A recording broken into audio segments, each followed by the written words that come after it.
Welcome to another deep dive. This time, we're going for chills. We're exploring the haunted history of the U.S. Capitol building. Ooh. I know, right?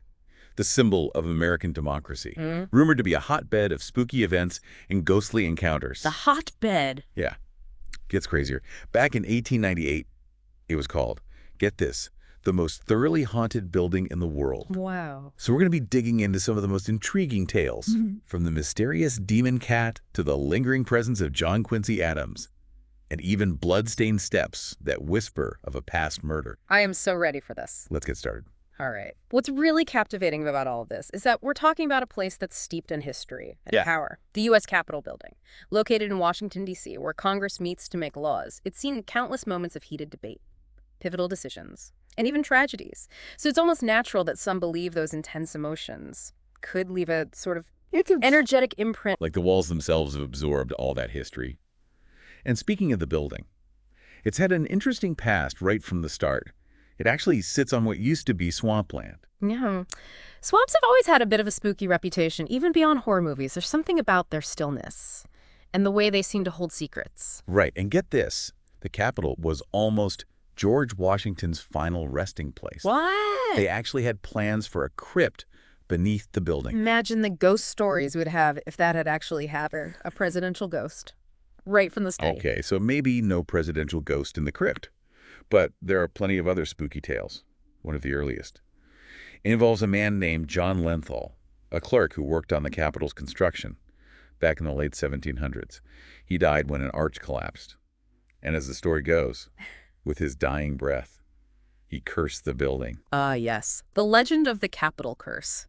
It's fascinating how these kinds of stories persist, especially in places where tragedy has occurred. You know, curses often tap into our deepest fears and anxieties. Whether or not you believe in them, they speak to a very human need to explain the unexplainable, especially when it comes to sudden or unexpected death. And the Capitol has certainly seen its share of tragedy, especially during the Civil War. They used the building as a hospital for Union soldiers. Can you imagine? Statuary Hall, the room filled with all those statues of famous Americans, packed with over 1,000 cots for wounded soldiers. That's a lot. It's a stark reminder that these grand halls have witnessed immense suffering. And it's no surprise that times of great upheaval and loss, like the Civil War, often lead to increased reports of paranormal activity. In the Capitol's case, there's a persistent story about the ghost of an unknown Civil War soldier haunting Statuary Hall. Some people have reported seeing a shadowy figure moving among the statues. Makes you wonder if those who died there still linger in some way. Speaking of lingering spirits, are you ready to hear about the Capitol's demon cat? Oh, yeah. This one is a bit of a legend. Now, this is where folklore gets really interesting. Black cats, in particular, have long been associated with the supernatural, both good and bad luck, depending on the culture. So what's the story with this demon cat? Well, it's said to appear before major national tragedies, almost like a harbinger of doom. Some people even claim to have seen actual paw prints left behind by this phantom feline, especially in the old Supreme Court chamber. Paw prints. Yeah. That's wild. Is there any evidence of these prints, or is it all based on eyewitness accounts? It's mostly anecdotal, but there are markings on the floor near the old Supreme Court chamber that do resemble paw prints. Of course, there's always a chance it was just a real cat. Maybe one that snuck in back when they used felines for pest control. Okay. So maybe the demon cat is just a spooky tale. But there's another ghost story that sends chills down my spine. The lingering no of John Quincy Adams. This isn't just any president. This is the son of John Adams, the second president of the United States. Talk about a political dynasty. Right. What's intriguing about the John Quincy Adams story is that it touches on the concept of residual hauntings. It's the idea that strong emotions, especially those tied to a traumatic event, can leave an imprint on a location. So what happened to Adams? He actually died in the Capitol building after suffering a stroke on the House floor. And legend has it that his last word, a defiant no, shouted during a debate, can still be heard echoing through the halls. A presidential ghost shouting, no! Oh. That's definitely spooky. But are we talking about an actual voice? Or is it more like people's imaginations running wild in a place like this? It's hard to say for sure, but it raises an interesting question. Could those intense emotions from a pivotal moment somehow become embedded in the very fabric of the building? I guess we'll have to explore that a bit more as we delve deeper into the Capitol's haunted history. And speaking of history, our next story involves a murder, a blood stain. and a ghost that might have a grudge against journalists. Oh, tell me more. It's a story that really delves into the idea of place memory. Place memory is the idea that physical traces of past events, like a bloodstain or a bullet hole, can trigger memories and emotions in people. It can make a location feel haunted, even if there's no actual ghost present. So, what are the details behind this Capitol Hill murder?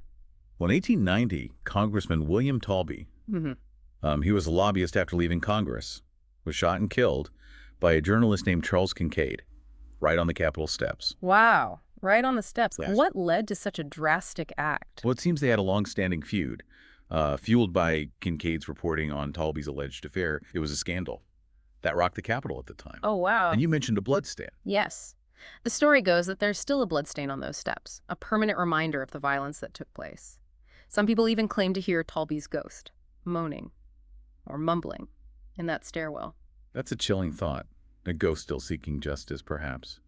But what happened to the journalist? Did he face any consequences? He was actually acquitted by reason of self-defense. Oh, wow. So it remains a bit of a mystery. Was it a justified act or something more sinister? The debate continues to this day. And Taulbee's ghost, if it does indeed exist, might be a silent witness to that ongoing discussion. It's interesting how these stories often have layers of complexity to them, not just the supernatural elements, but also the historical and human dramas that unfold.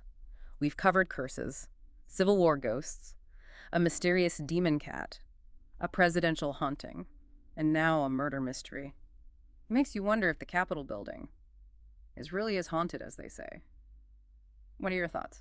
That's the age-old question, isn't it? Whether or not you believe in ghosts is a personal matter. But what we can explore are the psychological and cultural factors that contribute to these beliefs. Why are we so drawn to ghost stories, especially in places of historical significance? Perhaps it's a way of connecting with the past, of feeling a sense of continuity with those who came before us. Or maybe it's simply the thrill of the unknown, the possibility that there might be more to this world than we can see or understand. I think it's a bit of both. The history, the mystery, and the possibility of something beyond our comprehension. It all adds to the intrigue. But even if you're a skeptic, there's no denying that these stories offer a unique perspective on history. They bring those events to life in a way that textbooks simply can't. Absolutely.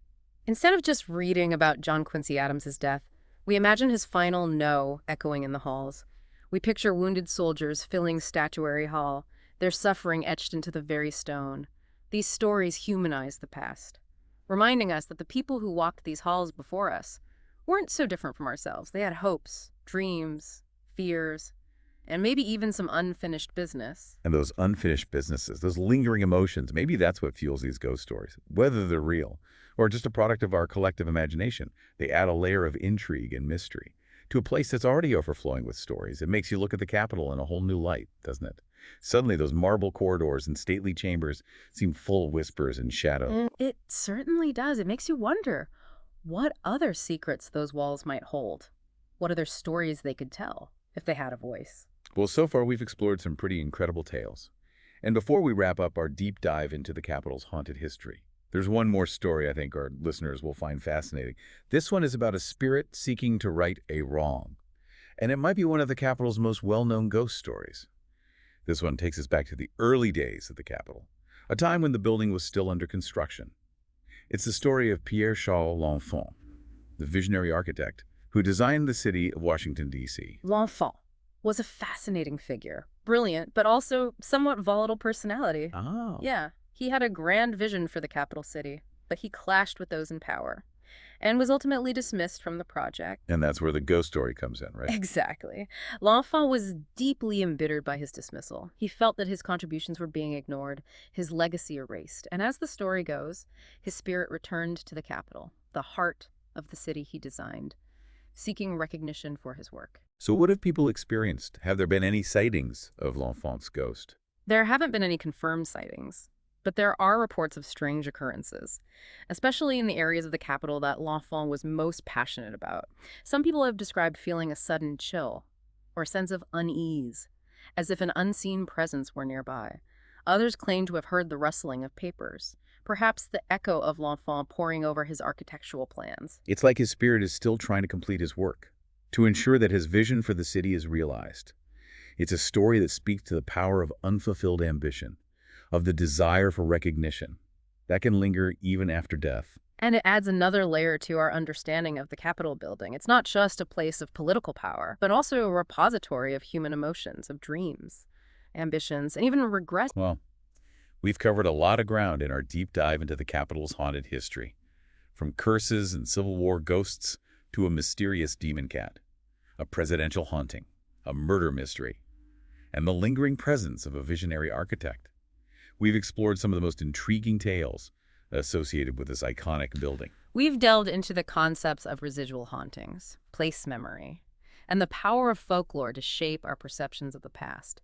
We've examined the psychological and cultural factors that contribute to our fascination with ghost stories, especially in places steeped in history and significance. And while we may never know for sure if these stories are true, they offer us a unique lens through which to view the Capitol building, its history, and the people who have walked its halls. They remind us that beneath the grandeur and the political machinations, there are human stories, human emotions, and perhaps even human spirits that continue to resonate within these walls. So the next time you visit the Capitol, take a moment to pause and listen.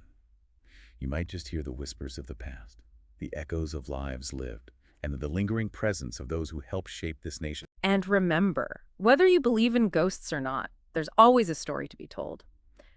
Keep exploring, keep questioning, and keep an open mind to the mysteries that surround us. That's a great note to end on. Thanks for joining us on this spooky deep dive. To our listeners, thanks for coming along for the ride. Until next time, keep exploring the hidden corners of history and the fascinating world of the unexplained.